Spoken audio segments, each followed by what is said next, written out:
Salut tout le monde. Alors aujourd'hui je vais faire ma crème. Donc je suis rentrée chez moi de Prague et j'ai utilisé le petit échantillon que je vous avais montré, qu'ils m'ont donné chez Magic Tattoo.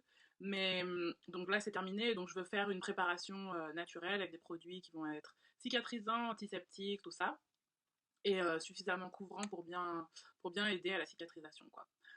Donc voilà, je vais commencer, je vous montre quels ingrédients j'utilise et c'est parti.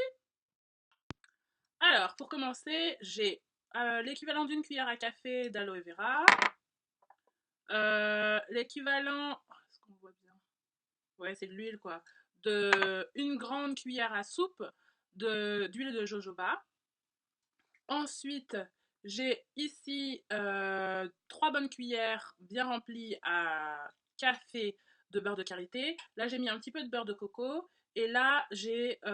non, beurre de cacao. Et là, j'ai du beurre de coco. 2 bonnes cuillères à café bien chargées.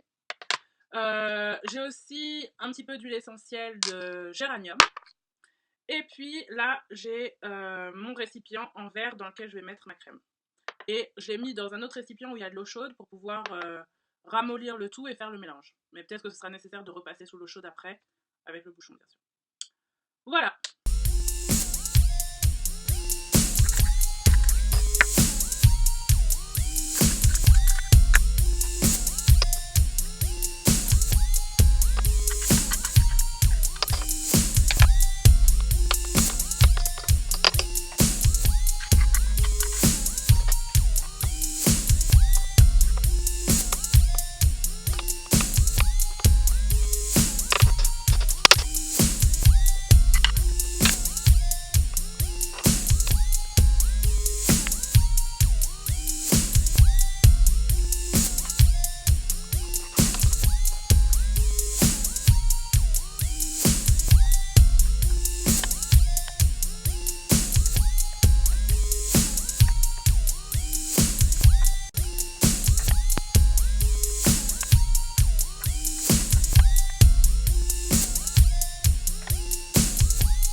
Voilà, donc là j'ai fini la crème. Sur le tatouage, ça fait vraiment du bien. On sent que ça pénètre, quoi, ça apaise. Parce que ça tire un peu en fait le tatouage. Plus le temps passe et plus on a l'impression que ça tire la peau, que la peau est très très sèche. Donc il y a besoin de quelque chose d'assez gras. C'est pour ça que j'ai mis beurre de karité, huile de jojoba, tout ça. C'est très riche. Donc là, ce que j'ai fait, c'est que j'ai essayé de mélanger pour que ça soit le plus homogène possible, mais pour que ça soit un petit peu plus en texture de crème et pas en texture d'huile. Ce que je vais faire, c'est que je le laisse pendant peut-être 2 à 3 heures dans le frigo, et là, ça se durcit un petit peu, c'est plus facile après de l'appliquer, quoi.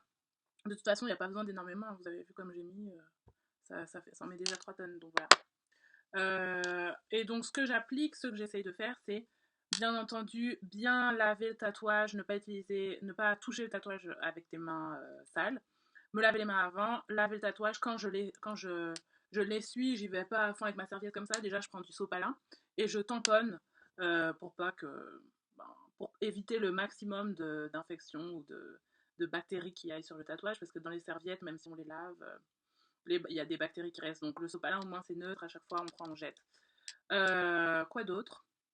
C'est tout. Donc voilà, à partir de maintenant, j'utilise cette crème. Et pour ce qui est du savon, ils m'ont donné un pain, là, un savon en pain, comme je vous avais montré. Mais je me tâte à utiliser du savon noir en fait, parce que j'ai l'impression que c'est à peu près une composition similaire. Et les savons en pain, au niveau hygiène, je trouve pas que c'est top. Donc, ben, je pense que je vais faire ça. On verra bien. Mais voilà, pour le moment, en tout cas, là, c'est jour 3 après le tatouage. Ben, je sens déjà la différence. On va voir si cette petite crème peut aider. Voilà, salut, merci de m'avoir regardé.